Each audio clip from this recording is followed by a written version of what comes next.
दहेज बाईपास चौकड़ी पर 6 मारुति वाहन जब्त करने से वाहन चालकों में हलचल मची है, जिसकी वजह से अब चौराहे पर भी सन्नाटा छा गया है। भरूच जिला में अधिकतर गैर कानूनी मुसाफरी के वाहन चलते हैं। भरूच से पालेज, भरूच से सुकल तीर्थ, भरूच से जम्बूसर, भरूच से दहेज तथा भरूच से वगारा रूट पर अधिकतर वाहन दौड़ते हैं, जिससे संबंधित बार बार फरियादें होती रहती हैं, जिसमें मात्र भरूच और दहेज के बीच में ही 100 से 125 जितने मारुति वाहन गैर कानूनी रूप से मुसाफरी को भर के चलती हैं।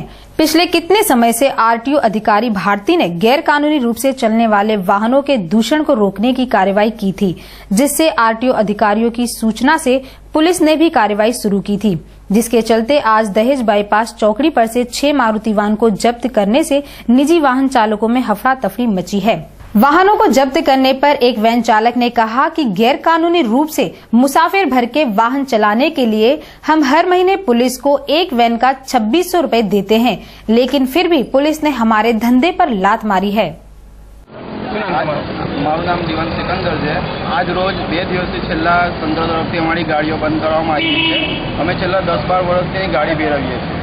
હવે આ ગાડીઓ પર અમારું ઘર ગુજરાન ચાલે છે। કમસે કમ 100 થી 150 लोग આ ગાડી પર જીવે છે, જેમની રોજીરોટી આના ઉપર અટકેલી છે।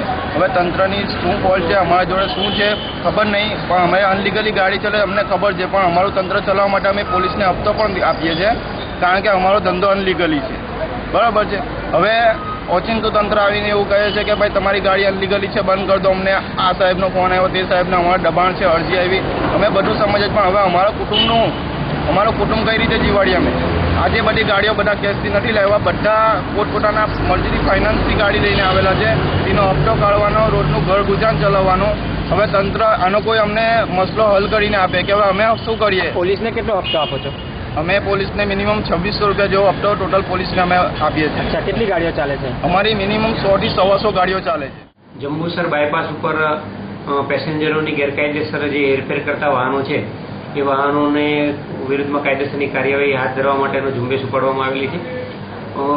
બ્રિજ નીચેથી જે જંબુસર બાયપાસથી બ્રિજ નીચેથી જે મોટી ટ્રાવેલ્સો નીકળે છે, જેના કારણે રોડ નાનો હોવાના કારણે ભીડ વધે છે, જેથી તમામ જે ટ્રાવેલ્સો છે એને પુલની ઉપરથી પસાર કરવા માટે નીચેથી જે કોઈ ટ્રાવેલ્સ કે લક્ઝરી બસ પસાર થશે એને વિરુદ્ધમાં કાયદેસરની કાર્યવાહી કરવામાં આવશે। તેમજ જે ગેરકાયદેસર પેસેન્જરની અવર જવર કરતી વાહનો છે એના વિરુદ્ધમાં પણ કાયદેસરની કાર્યવાહી કરી અને આ ગેરકાયદેસર જે વહન કરે છે એ અટકાવવા માટેના સંપૂર્ણ પ્રયત્નો હાથ ધરવામાં આવે છે।